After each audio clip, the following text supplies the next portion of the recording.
Okay, let's unpack this. You know that gut-wrenching moment after a mistake, maybe big, maybe small, where finding the right words just feels impossible. What if I told you the true power of an apology isn't just about saying sorry, but it's actually a strategic, sometimes surprising art, one that can literally rewrite the story of a relationship? Today, we're taking a deep dive into the profound psychology and, well, the practical mastery of the truly effective apology. Our mission in this deep dive really is to cut through the usual advice and give you a shortcut, a way to understand not just how to apologize, but why certain ways work and how you can use that power to restore trust and, strengthen connections. We've pulled together insights from behavioral psychology, from communication experts, lots of real-world scenarios. This is definitely for you, whether you're dealing with tricky personal stuff or maybe those high-stakes professional missteps. Yeah, and we've assembled a really fascinating stack of sources. They unpack that subtle dance between what you say and like your body language, and also the often overlooked role of self-forgiveness and even some counterintuitive cultural insights. So get ready to discover the deeper layers of regret, responsibility, and reconciliation. It should equip you with the confidence for those challenging but really crucial conversations. Okay, so when we boil all our sources down, what's the fundamental reason? Why do these words, I'm sorry, hold so much power? Why do they matter beyond just, being polite? Well, a key insight here is that apologies are foundational because they're essentially a recontracting of trust. Does that make sense? A recontracting of trust. Okay. Yeah, when we make a mistake, we kind of break an implicit agreement. It could be about reliability or respect or maybe competence. Yeah. An authentic apology that isn't just words, it's a public acknowledgement of that breach. It shows a willingness to face the discomfort of accountability. And it's that brave first step towards repairing the broken trust. Without it, relationships, they just can't heal. They fester, they erode. That's a really powerful way to put it, a recontracting of trust. Yeah. Yeah, and it makes me think about that common saying, an apology is only as good as the action that follows it. Yeah. Our sources really hammer that home, don't they? They're It's not just a definitely. performance, especially in English-speaking cultures. Mhm. It seems deeply rooted in actual accountability. But what does that look like? What are the non-negotiable bits that our sources agree make an apology really land? Exactly. Our research highlights that, while the context varies a lot, a truly strong apology, it consistently has 5 essential elements.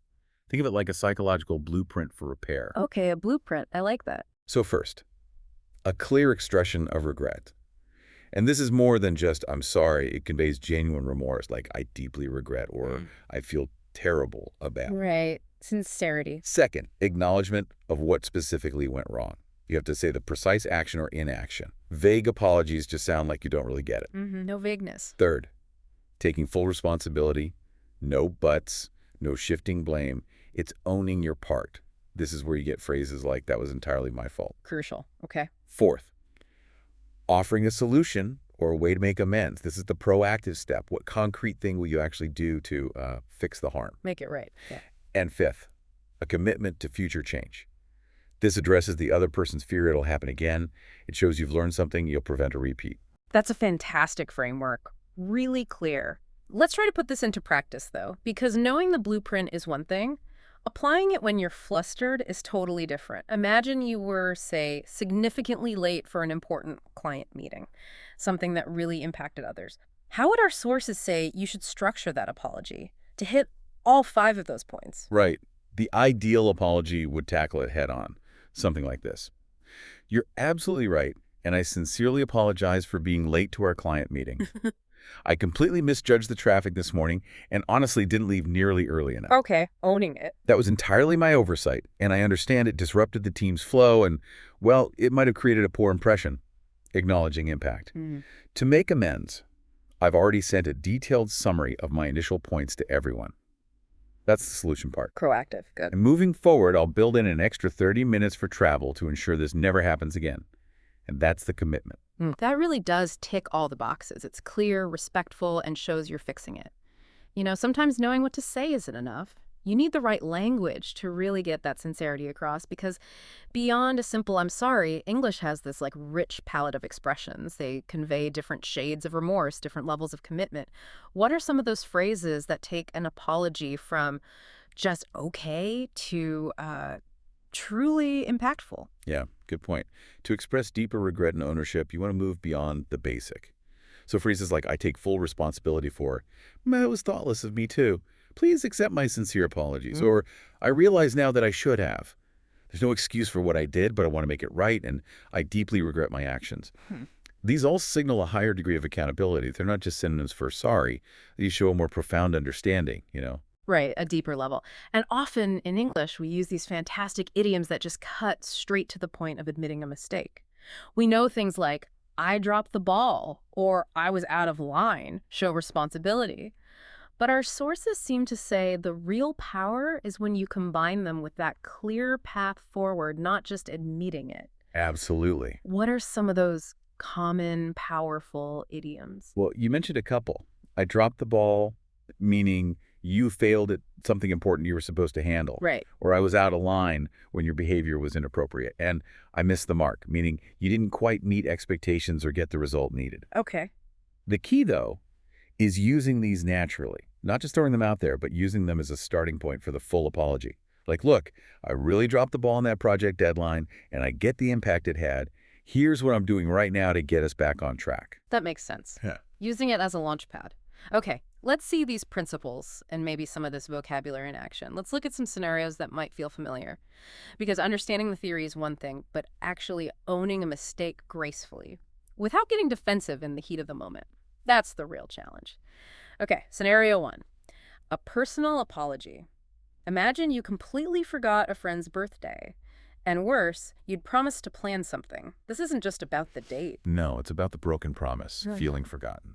Exactly.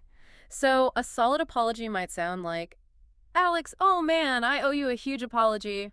I completely blanked on your birthday, and I know I promised to plan something special. I truly let you down, and I feel absolutely terrible about it. There's really no excuse. I just got swamped with work, but honestly, that's on me. Good, taking responsibility. But I want to make it up to you properly. How about dinner on me this weekend? We can celebrate you belatedly. This shows sincerity by acknowledging the impact and offering something concrete. Yeah, that works. It's direct, owns it, and offers repair. Okay, scenario 2. A professional apology, but this time written. Say you made an error in a client report and it caused real confusion. Here, clarity, professionalism, that's key. It reflects on your competence. Definitely. Higher stakes. So a written apology might look like, Dear Mr. Thompson, I am writing to extend my sincere apologies for the oversight in the financial summary I sent yesterday. The error in the revenue projections was entirely my mistake, and, frankly, it does not reflect the rigorous standards we hold ourselves to. Clear ownership again. I've attached a corrected version, and I've already implemented an additional double-checking system for all future reports to prevent this from recurring. Shows initiative. Preventative action. Good. I truly value your trust and will do everything in my power to ensure this does not happen again. Best regards, Alex Green. It's respectful, precise, and proactive. Exactly. Professional and solution-oriented. Right. And scenario 3, conflict resolution. Maybe you lost your temper during a heated argument at work. Here, the goal is really repairing that relationship, rebuilding collaboration. Yeah, focusing on the relational damage. So this apology might sound like, Alex, I wanted to apologize for the way I spoke to you yesterday. I was frustrated, definitely, but that's absolutely no excuse for my tone. I spoke harshly, and I deeply regret it. I really value our collaboration, and I want to repair the tension I caused. Could we maybe talk more calmly about this later today? That's good. It addresses the specific behavior, the harsh tone, and prioritizes the ongoing relationship. Shows you want to fix it, not just forget it. And these scenarios really highlight a crucial aspect, the delivery of the apology, which brings up an important question. Based on what the experts say, what should you definitely DO and, maybe more importantly, definitely avoid when apologizing to make sure it actually works? Oh, the do's and don'ts. Always useful. Okay, DO. First, be clear and calm. A rushed apology, or one delivered angrily, that's not really an apology at all. Right, tone matters. Second, use I statements. Focus on your actions, your feelings. Work. Like, I was wrong, not you made me angry. That just sounds like blaming. Yeah, avoid the blame game. Third, follow up with action. This is so critical. An apology is like a promise. The action is fulfilling that promise. Show, don't just tell, that you've actually changed. Actions speak louder. Got it. And maybe maintain eye contact if it's appropriate for the situation and culture. Yeah. Those nonverbal cues, they speak volumes about sincerity. Okay, those are the DOs. What about the don't cess, the apology killers? Yeah, right. Definitely don't. Number one, probably the worst. Say, I'm sorry you feel that way. Ugh. That immediately shifts the blame and basically invalidates how the other person feels. Oh, yeah, that one's infuriating. Instantly defensive. Exactly. Also, don't make excuses or minimize the impact, saying things like, well, I was tired, but, or honestly, it wasn't that big a deal. It just completely undermines your sincerity. Yeah, it sounds like you're not really sorry. And interestingly, don't over-apologize. While genuine remorse is good, apologizing excessively can actually make you seem insecure or insincere or even kind of manipulative. It can make the other person feel awkward, like they have to comfort you. Huh. That's a good point, finding the right balance. And finally, don't demand forgiveness. An apology is offered. Forgiveness is up to the other person. It's their choice on their timeline.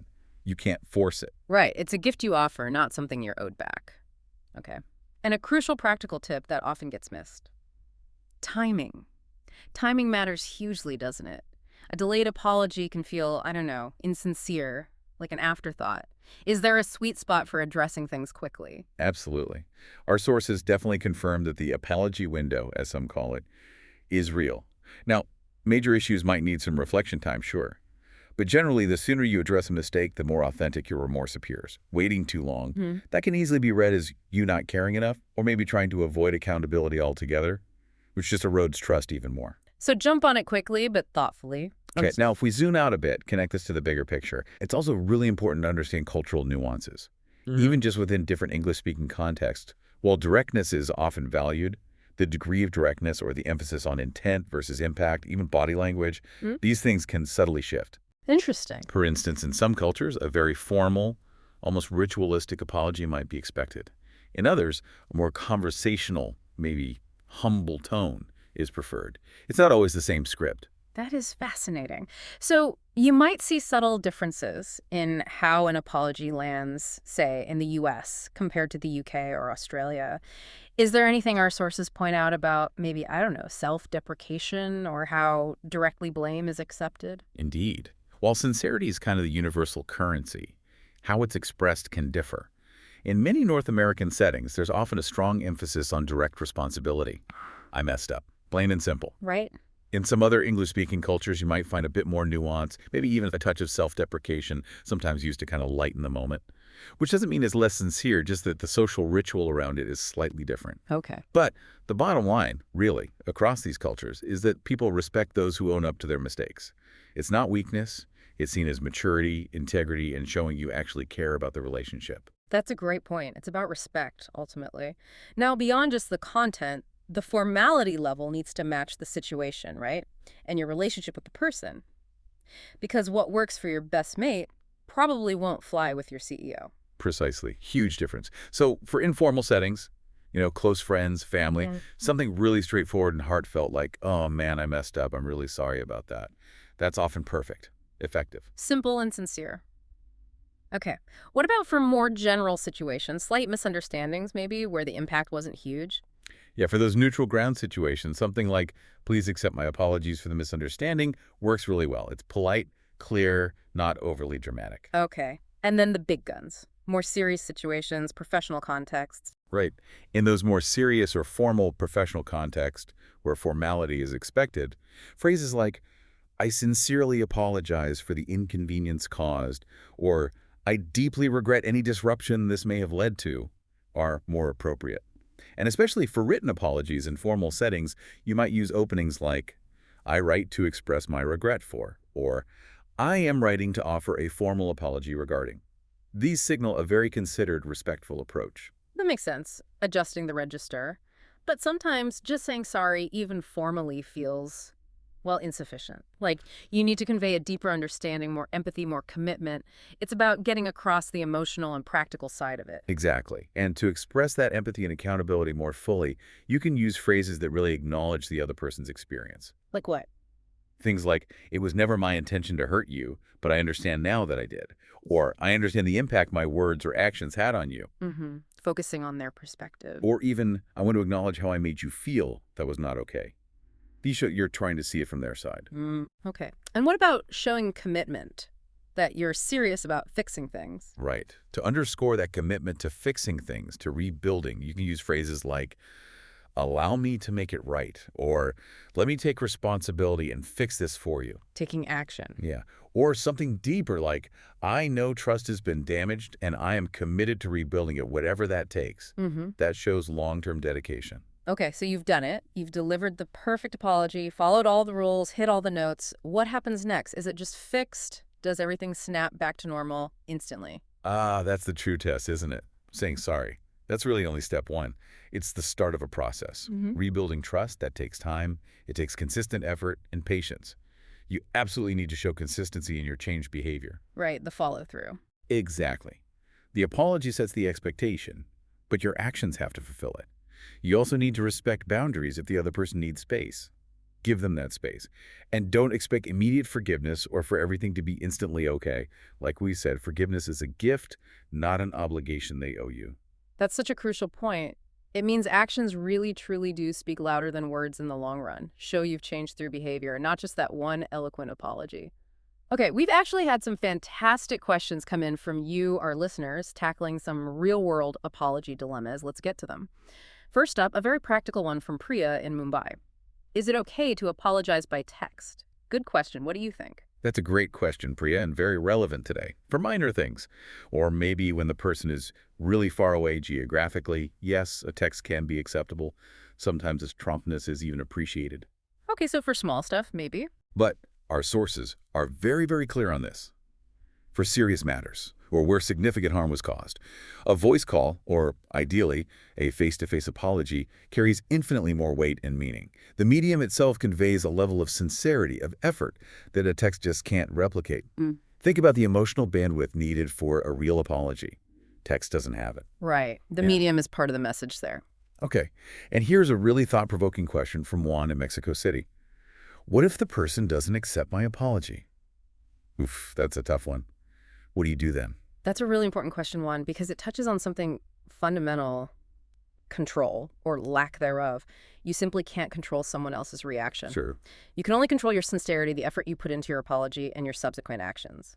So if your apology isn't accepted, it can be incredibly frustrating, definitely. But our sources suggest a few things. First, maybe reflect. Did you truly hit all 5 points we discussed? Are your actions genuinely aligning with your words? Self-reflection. Second, respect their space. Don't badger them. Don't demand forgiveness or keep pushing the apology. That can backfire badly. Give it time. Exactly. Third, stay respectful yourself and just give it time. Healing often takes way longer than we expect or want. And sometimes, honestly, the only action left is to continue living in a way that proves your commitment to change, even if that change isn't immediately acknowledged or rewarded with forgiveness. Wow. That requires patience. Okay, so wrapping this up, what does this all mean for you, the listener? Let's quickly recap our core principles for mastering this strategic art of the apology, turning that regret into actual repair. Right. First, be sincere. Authenticity is everything. I have to feel it. Absolute. Second, be specific. Say exactly what went wrong. No dancing around it. Yep. Clarity. Third, take full responsibility. Own your part. No excuses, no buts. Crucial. Fourth, offer amends. What will you actually do to help fix the harm? The action part. And fifth, follow through. Your actions after the words. That's the real apology. Couldn't agree more. And maybe to deepen your understanding, your emotional intelligence around this, remember these key concepts we touched on. Regret, genuine accountability, working towards reconciliation, acknowledging an oversight or a misjudgment, and understanding the harmful impact of your actions. Knowing these terms helps you craft a more precise and ultimately more impactful apology. That's great vocabulary to keep in mind. And finally, some powerful phrases maybe to keep in your back pocket for effective reconciliation. It won't happen again. Simple, direct.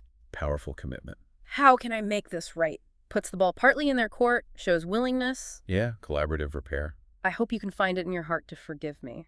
Expresses hope, not demand. Respectful. And let's rebuild this together. Shows commitment to the relationship itself. Yeah. What's truly striking when you look at all this is that apologizing, it isn't a sign of weakness at all. It's actually a profound display of strength. It means you care enough about the relationship, about your own integrity, to face that discomfort, admit you were wrong, and commit to being better. It's this act of vulnerability that can genuinely transform a broken connection into something potentially even stronger. That's a really hopeful note to end on. We hope this deep dive into the art, and maybe the science, of apologizing gives you the confidence to repair relationships with clarity, with compassion, and with a genuine commitment to growth. both personally and professionally. So what stands out to you after hearing all this about the surprising power of a truly well-crafted apology? And maybe how will you apply these insights moving forward? It's a powerful tool for sure, and now hopefully it's in your hands.